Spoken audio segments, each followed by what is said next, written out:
A and B दोनों non zero vectors है and modulus of vector A plus B and modulus of vector A minus are equal, then what is the angle between them. जैसे vector p plus Q और vector p minus Q का magnitude कैसे निकालते हैं वो हम लोगों ने लास्ट क्लास में डिस्कस किया था। बस वही फॉर्मूला यहाँ पे इस्तेमाल करना है। Modulus of vector a plus B and modulus of vector a minus B, these two are equal. Let angle between the required angle between a and b is theta. Theta is required angle जो चाहिए vector a और vector b के बारे में के बीच में।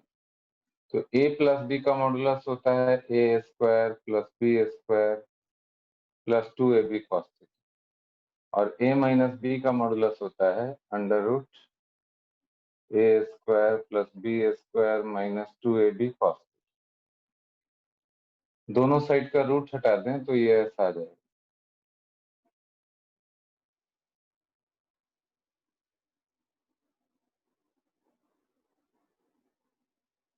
और ये कैंसिल,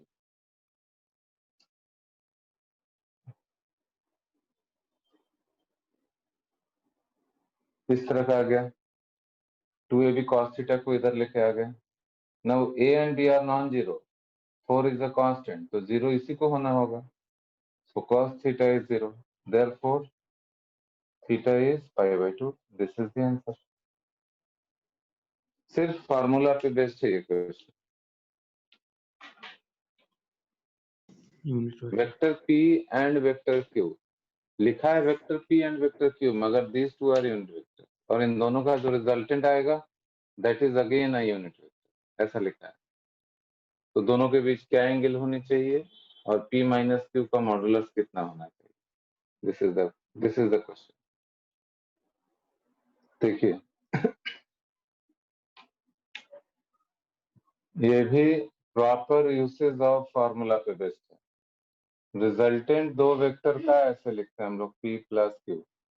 अब क्वेश्चन में क्या दिया है कि ये तीनों के तीनों ही यूनिट वेक्टर, r भी यूनिट वेक्टर है, p भी यूनिट वेक्टर है और q भी यूनिट वेक्टर। इसका मीनिंग क्या हुआ कि r का मैग्नीट्यूड, p का मैग्नीट्यूड, q का मैग्नीट्यूड, सबका मैग्नीट्यूड 1। और फॉर्मूला ये आप जानते हैं, अगर r is resultant of this two then this is the formula. और सबका वैल्यू अगर डाल दें तो 1 स्क्वायर ऐसा हो जाएगा। इसको सॉल्व करें तो ये कैंसिल हो गया, cos थीटा माइनस 1/2 आएगा, देयरफॉर थीटा 120 डिग्री। ये फर्स्ट पार्ट था क्वेश्चन का कि what is the angle between vector p and vector q। और सेकेंड पार्ट में दोनों का डिफरेंस का मॉडुलस चाहिए, p माइनस q मॉडुलस। तो इसका फॉर्मूला भी आपको मालूम है, p square plus q square minus 2pq cos theta. Value डालते जाइए, cos theta is minus half, ये कैंसिल, सब ऐड होके √3। This is the answer, vector p minus vector q modulus.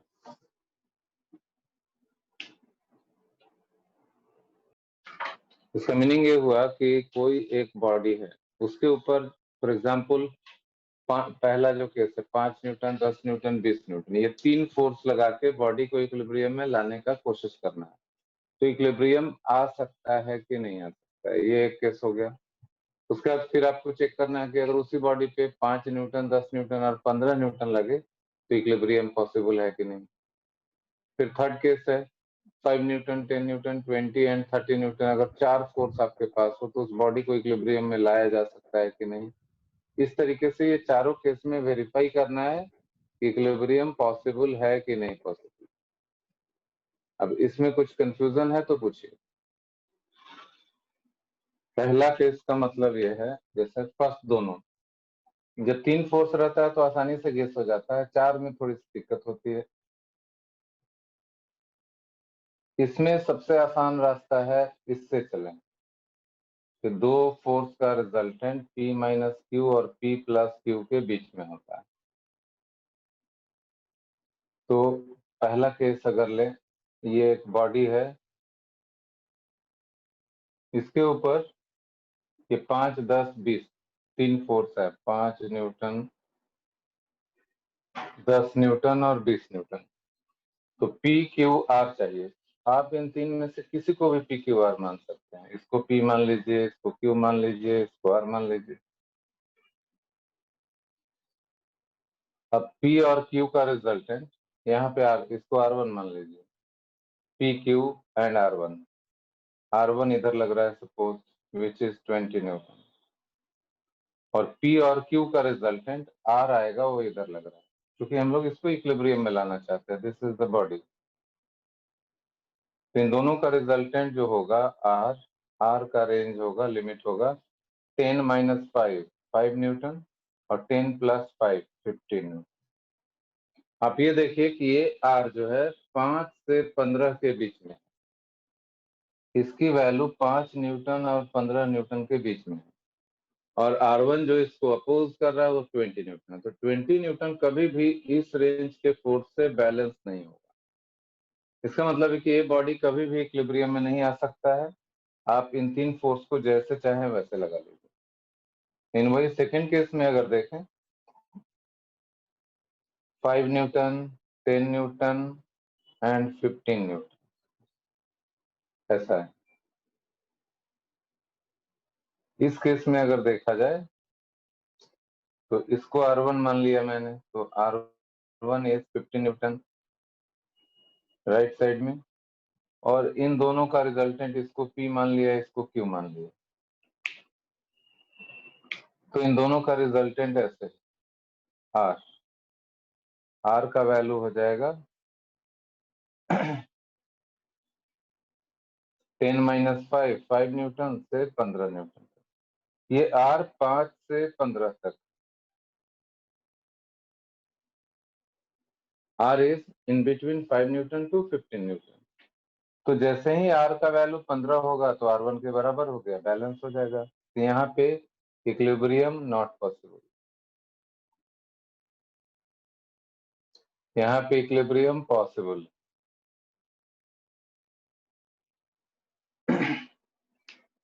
अगर एक केस ऐसा हो जाए, देखिए तो पांचवा, 5 newton, then 12 newton and 20 newton. 5 newton, 12 newton and 15 newton. ऐसा हो तो इक्विलिब्रियम पॉसिबल है कि नहीं, आप लोग बताइए चेक करके जल्दी से। तरीका यही रहेगा, मेथड में नो चेंज। ये बॉडी मानिए आप, इधर R1 मान लीजिए, इधर R मान लीजिए, और ऐसा नहीं कि हमेशा इसको P इसको Q मानना है, जो मर्जी वो कर सकते हैं। देखिए मैं यहाँ पे इसी को R1 मान रहा हूँ और इसको P इसको Q मान रहा हूँ। इन दोनों का रिजल्टेंट R मान रहा हूँ, तो R की वैल्यू हो जाएगी 15 माइनस 12 3 न्यूटन और 15 प्लस 12 27 न्यूटन। 20 सर। देखिए R1 की वैल्यू है 5 न्यूटन और R देखिए इसका रेंज 3 न्यूटन से लेके 27 न्यूटन, ऐसा है। इसका मतलब क्या हुआ लेकर से कि R1 का वैल्यू चेंज नहीं हो सकता, ये 5 ही है, लेकिन R हम लोगों के हाथ में है, इसको 3 से 27 के बीच जो रखना चाहे वो रख सकते हैं। तो R आपसे पूछा जाए कि R1 को बैलेंस कर सकता है कि नहीं, तो बिल्कुल आसानी से कर सकता है। R अपना वैल्यू को 5 न्यूटन कर लेगा, इसको बैलेंस कर लिया। तो इसमें किसी को डाउट नहीं होना चाहिए। अब इसी तरीके से थर्ड एंड फोर्थ दोनों इसी तरीके का है, थर्ड भी फोर्थ भी। इस तरीके से जब हम लोग चेक करेंगे तो इसमें तीन पॉसिबिलिटी मिलेगी। एक बार P या R1 इसको माना, एक बार R1 इसको मान सकते हैं। So in this way you will get 3 possibilities of equilibrium. तीन डिफरेंट तरीके से इसको किया जा सकता है बैलेंस। जैसे R1 अगर मैं इसको मान लेता तो R1 इधर 12 न्यूटन होता और PQ का रिजल्टेंट इधर होता, जब वो भी 12 हो जाता तो बैलेंस हो जाता। एक बार आपका आंसर आ गया कि पॉसिबल है तो हमेशा आएगा कि पॉसिबल है, आप तीनों को इंटरचेंज करते रहिए। तो 3 पॉसिबिलिटी मैंने क्यों लिखा, ये समझे या नहीं समझे? 3 पॉसिबिलिटी नहीं समझ में आया? नहीं। मैं ऐसा बोल रहा हूँ, देखिए यहाँ देखिए, अभी समझ में आ जाएगा। 5, 12, 15 है। मैंने R1 किसको माना था? 5 को। इस बार R1 Yes. इसको मान लीजिए, और P इसको, Q इसको मान लो। तो इस PQ का रिजल्टेंट को मैंने माना R। R का रेंज देखिए, 15 - 5 10 न्यूटन, 15 + 5 15 न्यूटन, 20 आगे न्यूटन। समझ। आ गया समझ में? जी। तो इस बार कितने न्यूटन पे बैलेंस होगा बताइए? 10 से 20। R1 हमने 12 रखा है, ये 10 से 20 है, यानी R का वैल्यू जब 12 हो जाएगा तो बैलेंस हो जाएगा। बैलेंस रहेगा जी। सही है ना? जी। ओके, थर्ड केस देखिए, एकदम यही आइडिया हम लोग थर्ड और फोर्थ में भी लगाने वाले। थर्ड में है 5 Newton, 10 Newton, 20 Newton and 30 Newton. इसमें दो का पेयर बना लेंगे, इसको P1, इसको Q1, इसको P2, इसको Q2। ये आपके ऊपर डिपेंड है कि किसको P1 मानना है, किसको P2 मानना है। इसको P1 और इसको P2 मान सकते हैं। Let us take this is P1, this is P2, this is Q1, this is Q2। तो P1 और Q1 को एक साथ कर लिया, इसका रिजल्टेंट देखिए क्या आ रहा है, 20 - 5 15 न्यूटन, 20 + 5 25 न्यूटन। और P2 और Q2 को मिला के, इन दोनों को मिला के मैं मान रहा हूं R2। R2 का रेंज देखिए क्या आएगा, 30 - 10 20 न्यूटन एंड 30 + 10 40 न्यूटन। पहले आप लोग ये देख लीजिए, ये R1 का वैल्यू है, ये R2 का वैल्यू। कैसे मैंने किया ये आप लोग समझ पाए कि नहीं समझ पाए, वो बताइए। यस सर, समझ में। Yes sir. ओके, R1 इधर लगाया बॉडी के ऊपर और R2 इधर लगाया। अब देखते हैं बैलेंस होगा कि नहीं। R1 का रेंज देखिए 15 न्यूटन टू 25 न्यूटन, और R2 का रेंज है 20 न्यूटन टू 40 न्यूटन। R1 हो can जाएगा। take all the values between these two, R2 can take all the values in between this range। Balance हो सकता है कि नहीं? Yes sir.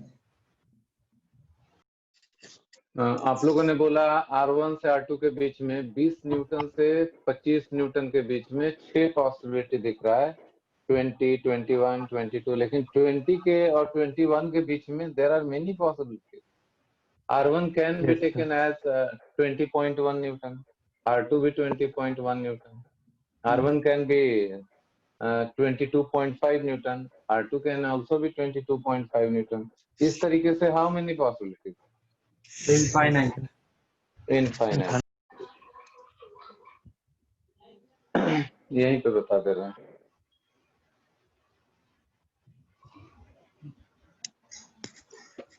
अगर इन दोनों का रिजल्टेंट ले लें R1, तो ये हो जाएगा 5 न्यूटन टू 15 न्यूटन, और इन दोनों का रिजल्टेंट आ रहा है R2, ये आ रहा है 20 न्यूटन टू 60 न्यूटन।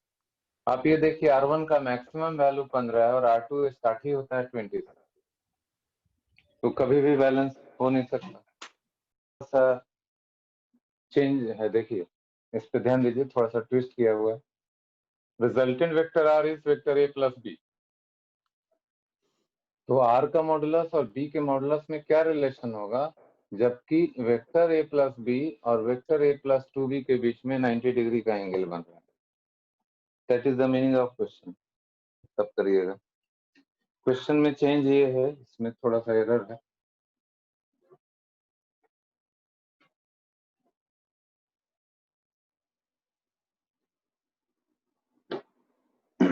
क्या चेंज है देखिए, if vector A + B and vector A + 2B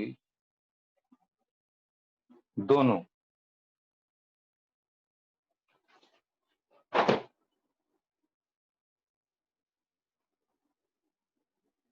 If vector a plus b and vector a plus 2b is perpendicular to vector a, then find the relation between r and b. ऐसा है, उसमें थोड़ा change हो गया। Question में जो पहले मैंने क्वेश्चन दिया था उसके लैंग्वेज में एरर था, मैंने लैंग्वेज चेंज कर दिया। ना क्लियर कट मैसेज इस क्वेश्चन में है कि एक वेक्टर है जो कि vector a plus 2 into vector B है। This summation vector a plus 2b से जो भी मिलेगा हमें that is perpendicular to vector. अगर ऐसा है तो r का मैग्नीट्यूड और b के मैग्नीट्यूड में क्या रिलेशन है वो बताइए, जबकि वेक्टर r जो है a और वेक्टर b का सम है, रिजल्टेंट। जैसा अब लिखा है इस क्वेश्चन में इसके हिसाब से चलें, जो लैंग्वेज है उसी के हिसाब से। Vector a plus 2b is perpendicular to, generally ऐसे केसेस में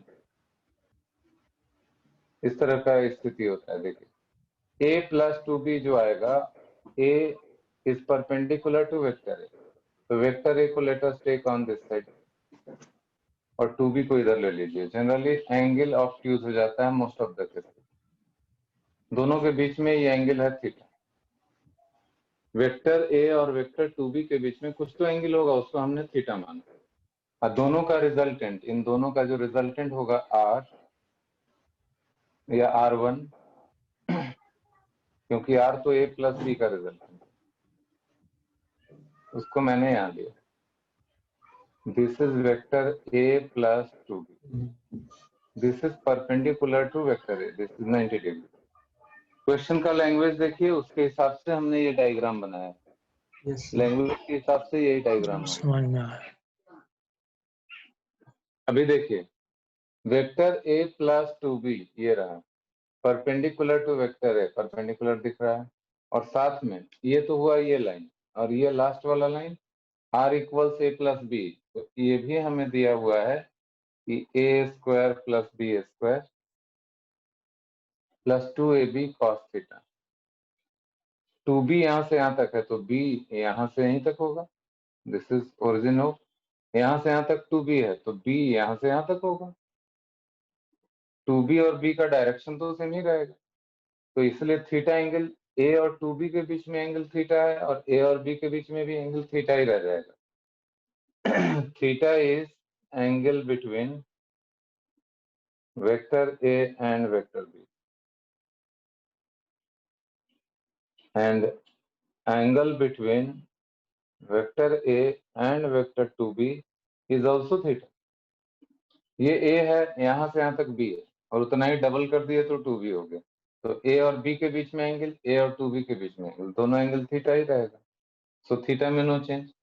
इस इक्वेशन से ये आ गया, मैग्नीट्यूड लिया तो एक रिलेशन ये है और ये एक डायग्राम। इन दोनों का रिजल्टेंट ये है जो कि a पे परपेंडिकुलर है। इतना हिंट आपको दे दिया गया है,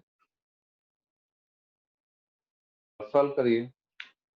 इन दोनों का रिजल्टेंट ये है, रिजल्टेंट का a के साथ ये 90 डिग्री एंगल है, यानी अल्फा आप 90 डिग्री लीजिए। और tan अल्फा का जो फॉर्मूला होता था tan अल्फा का फॉर्मूला ये होता था कि जिसके साथ ये एंगल होता था उसका मैग्नीट्यूड यहाँ, और सेकेंड वेक्टर का मैग्नीट्यूड यहाँ और यहाँ, then sine theta by cos theta, this was the formula. देखिए तो tan अल्फा का फॉर्मूला लिखने के लिए मैंने ऐसे ही सिखाया था कि नहीं, तो उसका इस्तेमाल करिए। तो जैसा मैंने आपको पहले सिखाया था कि tan अल्फा में अल्फा जिस वेक्टर के साथ एंगल होता है उसका मैग्नीट्यूड यहाँ, और सेकेंड वेक्टर का मैग्नीट्यूड बाकी जगहों पे आता है। देन दोनों के बीच एंगल अगर थीटा है तो sign theta by cos theta. यहाँ अल्फा देखिए 90 डिग्री, तो यहाँ अगर tan 90 लेते हैं तो tan 90 तो इन्फिनिटी हो जाता है, infinity 1/0। This is equal to 2b sine theta by a plus 2b cos theta. Cross multiply करेंगे तो a plus 2b cos theta, और इधर मल्टीप्लाई हो गया तो 0। तो यहां से 2b cos theta is equal to minus a आ गया। आपको a और b में आर और बी में रिलेशन निकालना है। तो 2b cos थीटा यहाँ है, यहाँ पे है। इसको सिंप्लीफाई करके देखिए क्या था, इसका इस्तेमाल करिए और सॉल्व करके देखिए कि क्या रिलेशन आता है। Yes, sir. करेक्ट है। इसका सब्स्टिट्यूशन की इस इक्वेशन में तो आपको आ गया क्या बताए, R R square minus B square हाँ equals to 0. Equal Equal- to 0। इसका मीनिंग है कि आर इक्वल्स बी, यानी कि R equals B. This is the answer. देखिए यहाँ पे इस तरह का अरेंजमेंट दिया हुआ है फोर्सेस का, और इसमें 1 2 3 4 5 6 7 फोर्सेस है। They all are acting at a point according to this diagram. तो इन सारे फोर्सेस का रिजल्टेंट चाहिए, सबका समेशन कितना आएगा, इन चार में से कोई आएगा वो आपको पता कर। इन सारे फोर्सेस को ऐड करना, क्योंकि बोला है this forces are acting at a point, इसलिए सबको ऐड किया गया सो दैट रिजल्टेंट हम लोग पता कर। तो ये आ रहा है रिजल्टेंट इक्वल, यहाँ देखिए जितना छोटा हो सकता है करें, क्योंकि आंसर या तो डीसी या एसी में पूछ रहा है। डीसी एसी सीडी इन्हीं तीनों में सबको चेंज करना है। तो ए बी वेक्टर ये है, बीसी वेक्टर ये है। ट्रायंगल लॉ इसमें अगर लगा दें तो A B plus BC is AC, तो ये दोनों तो छोटा हो गया, इसको एसी कर देंगे। इन दोनों का समेशन एसी हो गया, और एक एसी यहाँ है तो 2 टाइम्स एसी हो गया। ये ओवर, दिस इज ओवर। अब बच गया D A plus D E, यहाँ D A D then E A plus D C. DC को ऐसे ही छोड़ देंगे क्योंकि फाइनल आंसर हम लोग को सीडी या डीसी में चाहिए। तो इन दोनों को छोटा करके एसी किया है और इस एसी को कंबाइन कर लिया है, बचा D A D E A D C. अब इसको फर्दर और चेंज करने का कोशिश करेंगे। देखिए डी ए है और डी ई है, D A is this vector, D E is this vector,